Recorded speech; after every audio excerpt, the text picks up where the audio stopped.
Voilà, je pense que la semaine s'est passée normalement. J'ai essayé de faire prendre conscience aux joueurs par le biais des entraînements et quelques phrases que le match de Westerlo était peut-être plus important que le match d'Anderlecht, pour qu'on retrouve des valeurs, pour qu'on fasse changer Charleroi, pour qu'on ne dise pas encore Charleroi est capable de battre une équipe comme Anderlecht et puis retombe dans ses travers contre une équipe à notre hauteur. Et donc on a beaucoup insisté là-dessus et d'ailleurs une des raisons pour laquelle je n'ai pas donné congé le lundi, comme je fais d'habitude après une belle performance, c'est justement pour qu'ils prennent conscience que voilà, je voulais les revoir tout de suite au terrain, je voulais les revoir tout de suite à l'entraînement et qu'on devait se sentir impliqué très vite dans le match de Westerlo. Le désir, c'est qu'on fasse une grosse prestation demain et enfin prouver à toute la Belgique que Charleroi est tout doucement en train de changer et qu'il est capable de battre Anderlecht, mais il est capable aussi de battre une équipe qui est à sa hauteur la semaine qui suit. Et ça, pour moi, c'est le plus important aujourd'hui. C'est pas pour le classement, c'est pas pour de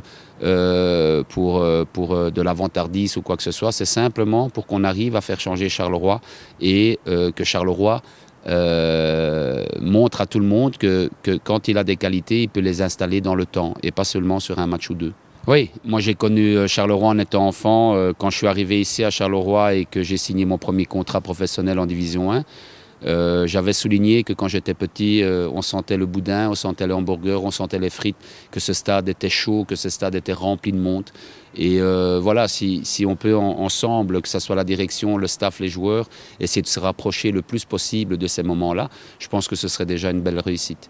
Voilà, ça c'est un phénomène important et j'aimerais une bonne fois pour toutes signaler à l'ensemble des gens qui nous analysent, à l'ensemble des gens qui nous regardent, qu'on arrête une bonne fois pour toutes de dévaloriser mes joueurs.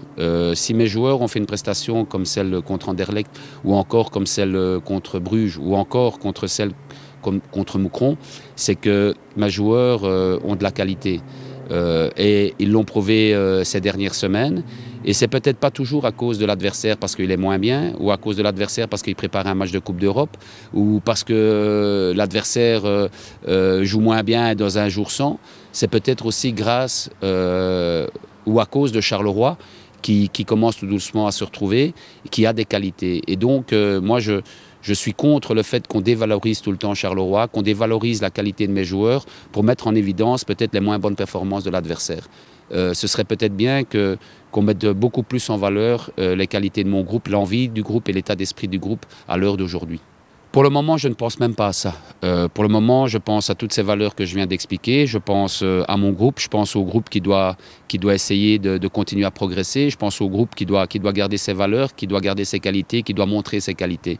Après, voilà, pour moi, le top 6 n'est pas une obsession pour le moment. Je pense que chaque semaine a assez de difficultés, assez de problèmes pour les résoudre.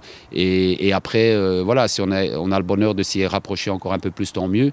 Et si pas, ce sera pour le futur.